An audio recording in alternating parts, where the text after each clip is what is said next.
In this video I will try to transform this walnut log into an otter sailing in a pretty interesting boat. I am Jonas Olsen and welcome to a new video. I want to challenge myself this time. To do that I'm going to make my most asymmetrical sculpture yet. I feel like it's a barrier that has to be broken for me to have more freedom as I design. Before I can truly see the size of the log I have to remove the bark.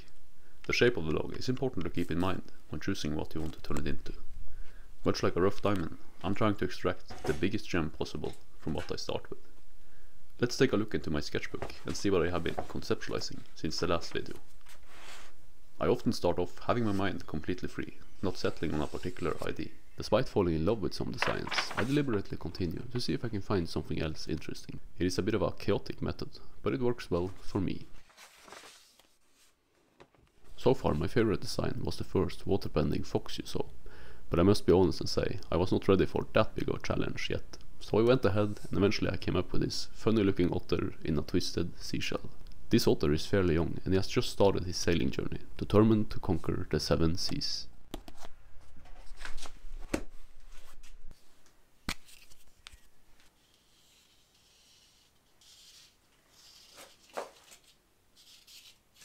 I try to start with the simplest part first, because it gives me a smaller chance of doing something wrong and it gives me a clearer picture of where everything goes in relationship to each other.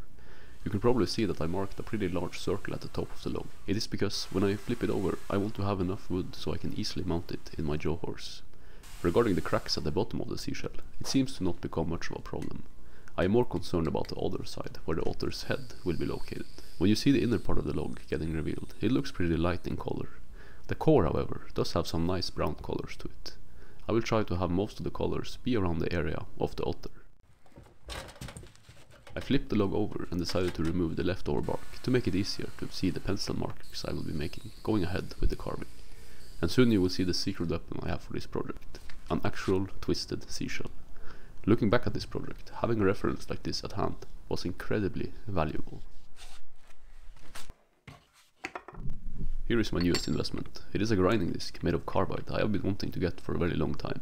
Because of the support I have been receiving on my channel this year, I was able to afford 2 of them.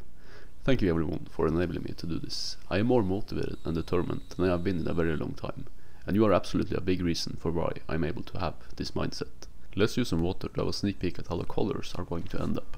I was shocked and happy with how dark the colors actually were. I was expecting them to be a lot brighter than this.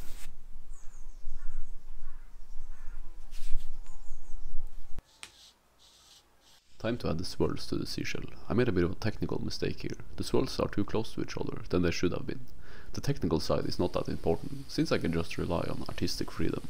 But visually, I think it would have turned out nicer if I had gone for swirls more similar to actual seashells. After using my new grinder disc for a while, I can say that I do not regret buying it. I will make sure to include a complete list of tools I use in the description of the video.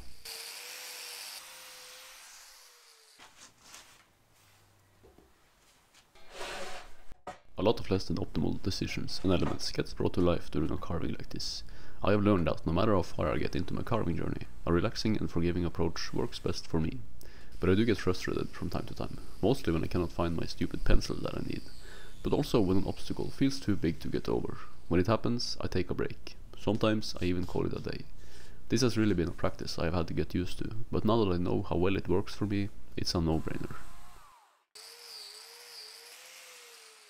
The difficulty will increase now that I'm ready to find the otter within the wood above the seashell. I felt kind of unsure where to begin, and I was not able to imagine well enough how to make the correct cuts, so I decided to grab my sketchbook and do a few quick sketches. When I make sketches that I need, I use references I find online. I look for pictures with dramatic lighting, since they reveal best the muscles and shape of the animal. In combination with this, I also like to look at the animal's skeleton to deepen my understanding. I added large chunks of the process away. This part I found to be very critical for the success of the sculpture, so I spent a lot of time on it. In this frame you can see the typical black walnut, brown core and white outer layer. The head's position was already determined by the seashell's placement here, but I was happy to discover that part of the snout will have the brighter color. I think this will end up looking pretty nice in the end. I bought a box of 20 pencils a year ago, and during this video I was not able to find one when I needed it. So I looked around a bit, and after a few minutes I had found 7 pencils. This clearly supports my theory that there is in fact a pencil gnome living in my workshop. Some would agree with me that a creature looking like an otter is already starting to take shape. If you take a look at the head, you can see some serious cracks showing. Not in my grand plan, but in the actual wood. It will for sure be interesting to see what an effect this will have on the result after I have applied the oil. Here's a small overview of how things are looking so far. No major mistakes yet, and here's a closer look at those cracks on the head. Some of them will grow larger as I carve away more wood. Here are a few head studies. This guy on the right looks like he ate a fish that was a little bit too potent. I touched a bit on how important it is to take extra time in the roughing out of the sculpture to avoid irreversible mistakes. This process, after all, does only take around 20% of the whole project's time. So if I were to make a big mistake here, it would be incredibly hard to go through with the major part of the project, which is sanding and making it ready for the oil, knowing that beneath all the hard work, things just does not look right. I would say that this translates directly into making an illustration. If your sketch is not good, all the shading in the world cannot save the drawing. I think this project is a good example of less is more. The design is really simple, while the idea is rich and interesting, at least in my opinion. But I am very biased, so I will let you be the judge. I came up with a design in my living room, doing some random stuff. Before the pencil touched the paper, I was planning on having the author be young and adventurous. I wanted his face to have a determined expression, looking straight ahead towards where he is going. I did not like the space between the eyes, so I went ahead and narrowed it a little bit. I'm not sure if you can tell the difference, but I think it improved the appearance. Time to do some work on the nose. An otter's nose is shaped a little bit like a diamond, turned upside down, and it has smooth curves, probably to make it more agile underwater. And look at that crack going straight through the eye. It looks kind of evil, but I hope I can turn it into looking determined instead in the end. The sculpture has a life of its own, and I have to accept how the final look becomes. Alright, so I'm pretty happy with the head. It's gotten a more like animalistic look than the design, and it looks more like fierce than I was going for, but I'm quite satisfied with it. So next step now is to find the connection between the seashell and the otter. This is a more accurate example of how I work at this stage. I do some jumping around between areas, trying to find the shape I am going for. Just as a side note, I know that my workshop is messy, and I promise to do an honest attempt to keep it more in order in my next video. I am preparing the basic shape of the hands now, before I go ahead and give the otter fingers. But before I do that, I want to decide what kind of design the seashell will have. I want to go for a fairly simple design. The upper part of the seashell will have a large surface, where I want the colors of the wood to be the center of attention, not the shape. In my previous video, I said I would be starting to sell my sculptures, but I got a comment saying I should not do that, and I have to go for having an exhibition first. This really had me do some serious thinking. On one hand, I can finance my new investments by starting to sell, but on the other hand, I might get more for the sculptures if I use them in an exhibition first. I am still unsure what to do, but leaning a little bit towards the exhibition route. Perhaps I should decide on having a certain number of sculptures available for exhibitions before I start selling. Anyway, back to the video. When figuring out how the hands would look, I wanted to show the webs between the fingers in the otter's right hand. This is such a distinguished attribute of the animal that I wanted it to be clear and visible. A piece of sandpaper can come in really handy as an eraser when I'm not pleased with how the lines I draw looks.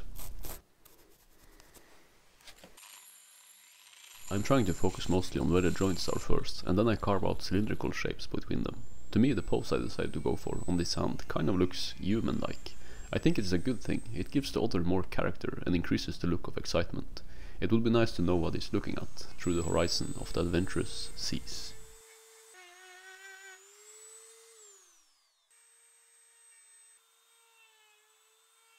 I relied a lot on trusting my skills in the process here, and I was very pleased with the result. This was a critical part to get right, because on this sculpture the main features are the head and the hands. I had a backup plan in my head if I were to totally mess it up. Since he is kind of a pirate on the sea, I could just cut off the entire hand if it failed and make him a hook for a hand. I will never know for sure if that would have turned out better, but I'm pretty sure it's better the way it is. Overcoming these challenges gives me a great sense of accomplishment. It is that feeling that makes me want to continue doing work like this. Take a look at that awesome wood figure going in a circle from the left hand all the way up through the head.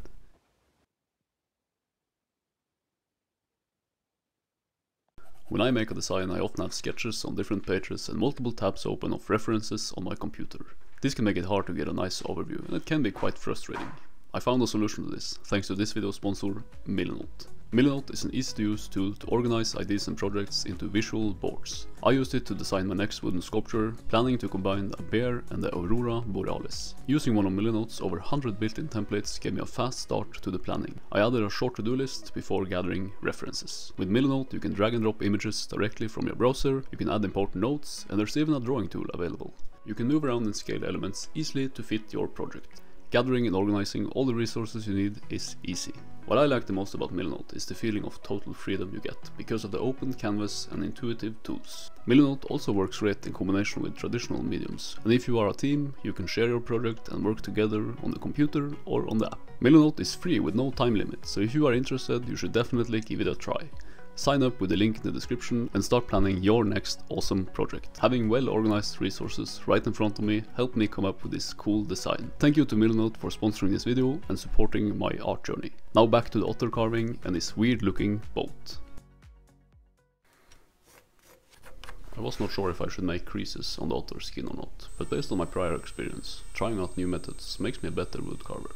With that in mind, it was an easy decision. I'm glad I have gotten used to following my intuition. It saves me time, makes the project more fun, and I think it improves the result.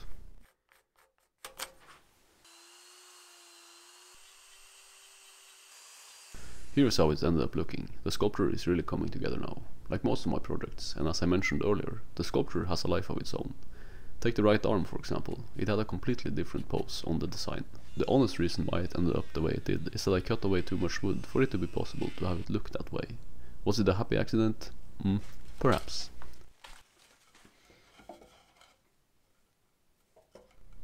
There is no such thing as a sculpture created by me without a little bit of hand sewing, and well, I am about to make a reckless mistake.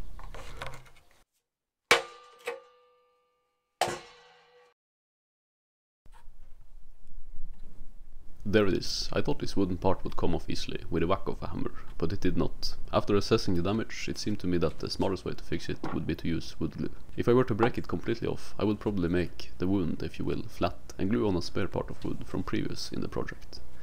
This would not have been a terrible scenario, but I kinda like that the sculpture consists of one solid piece of wood. I tried with the help of a scroll saw blade to saturate the wound with the glue. Most of the crack will be carved away as I make the bottom of the sculpture, so it's really important to get it as far in as possible.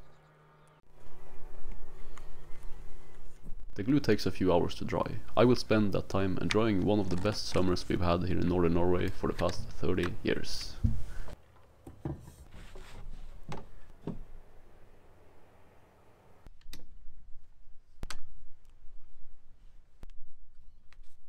Next step now is to clean up the head, or sand it if you will. I was also considering adding some fur details, just on a few areas. But at this point the cracks had become so prominent I felt like they would compete too much with the details, so I decided to keep the smooth look. Just like in the previous video, I paid $150 for this log. I got some comments about it, saying I got ripped off and that I made a bad deal. To those people making comments like that, yes you, I know you're watching. I just want to say, you're absolutely correct. The log itself is probably not worth much at all, but the market here in Norway for wood like this is so small, it was the only walnut log I could find. And here's kind of an interesting discovery I made. It seems to be some kind of orange color in the wood, running all the way down the log in a small vein. There was a crack developing just above the eye of the otter. The orientation of it made it look like the iris, and I felt like it gave the otter a crazy look. That is why I decided to fill it in with epoxy. I gained a few subscribers from a previous video, and I just want to warmly welcome you and thank you for the support. I hope you will follow my journey as I try to make this sculpture thing a way to make a living. I will try to make a video where I summarize the year at the end of it, and do some analyzing about what went well and plans for the next year.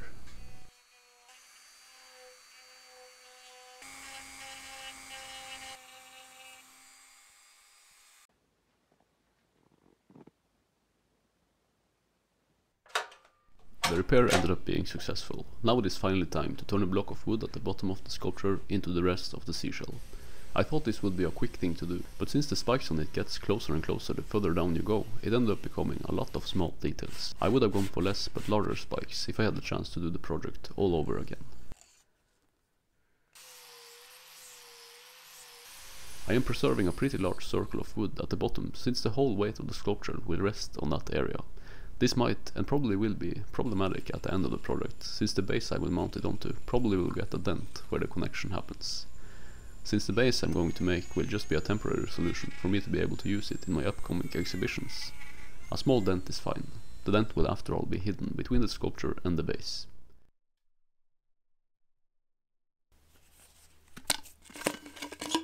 Here is a new weapon in my arsenal, a drill made to cut wood. Since I'm going to drill a hole at the bottom, which is end grain wood, I wanted to test it out first, just to make sure it worked properly. Usually everything new I try is expected to have some unexpected problems, but this worked as perfect as I could have imagined. It created really large wood chips, showing that the drill bit was very sharp. I don't have proper tools to make the hole perfectly centered, so I had to try my best at eyeballing it. Getting it off center will make it harder to make it mountable to the base, but it will not be a horrible mistake. Moment of truth, and one of the milestones of this project. I finally get a small glimpse at how the finished sculpture might look at the end. This will probably not be the last sculpture I'm making that is being supported by an iron rod up its this way. Flattening the bottom here to get it to sit at the right angle. I'm trying to give him a proud look by having his chin high up. I tried to make 45-degree angles at the sides of the base I was making, but it turned out that they were off by a few degrees, which was enough to make it a total failure. Knowing that this was not the base that will be solved with the sculpture, I decided to go for a more easier alternative instead.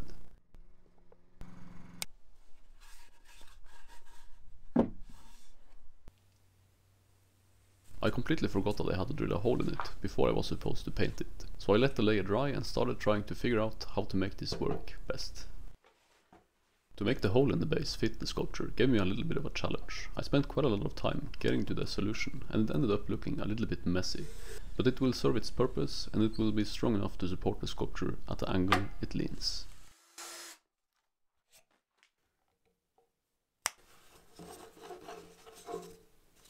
So yeah, this is not the work I'm the most proud of. This is a result of deciding to spend time on what really matters. The underside of the base for my exhibitions are not that important.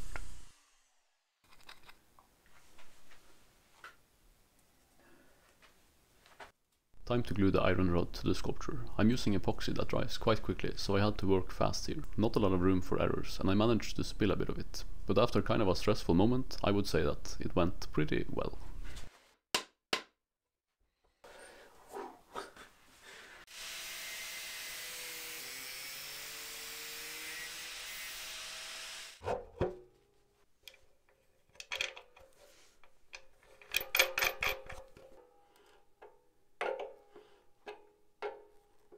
Thank you to those who watched everything so far. I will let some relaxing music take over now as I do the finishing touches of the project.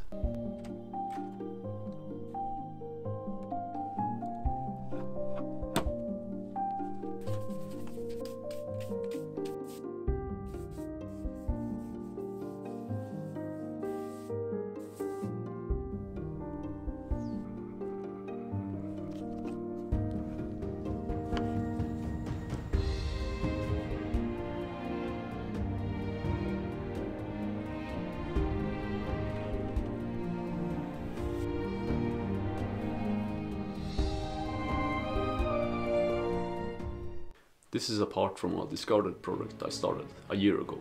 It's a rose which was supposed to sit at the top of a bonsai tree I was going to make out of wood. Anyway, thank you so much to my Patreons, and now it is time to reveal my next sculpture. This might be my favorite sculpture so far because of how challenging it was and how nice the dynamic pose ended up.